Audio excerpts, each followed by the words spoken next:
Адамның жүйке жүйесі. Құрылымы бойынша адамның жүйке жүйесі орталық және перифериялық болып бөлінеді. Жүйке жүйесінің орталық бөліміне ми мен жұлын, ал шеткі бөліміне жүйкелер, жүйке ұштары мен жүйке түйіндері жатады.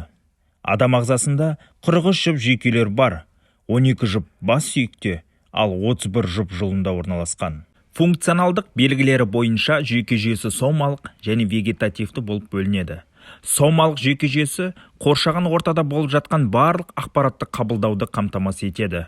Бір сөзбен айтқанда, қоршаған ортамен қарым-қатынас орнатады. Бұл бөлім адам еркіне бағынады.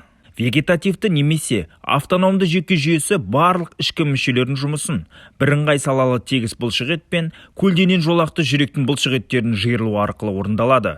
Адам еркіне бағынбайды. Вегетативті жүйке жүйесінде екі бөлім бар: парасимпатикалық және симпатикалық.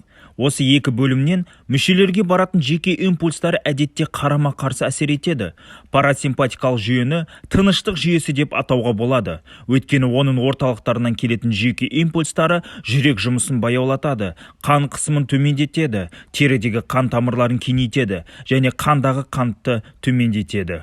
Парасимпатикалық жүйенің орталық бөлігі бас миында және жұлынның сегіз көз аймағында орналасқан. Симпатикалық жүйе стресстік жүйе деп аталады. Ол қарқынды жұмыс кезінде жоғары энергия шығындары қажет болғанда қосылады.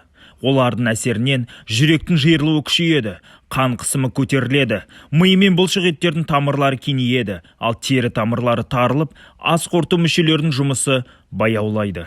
Симпатикалық жүйенің орталық бөлігі жұлынның мойын, кеуде және бел аймақтарында орналасқан. Құрметті оқушылар, қандай да бір ұсыныстарыңыз болса, менің жеке парақшама жазып, кеңес берулеріңізге болады.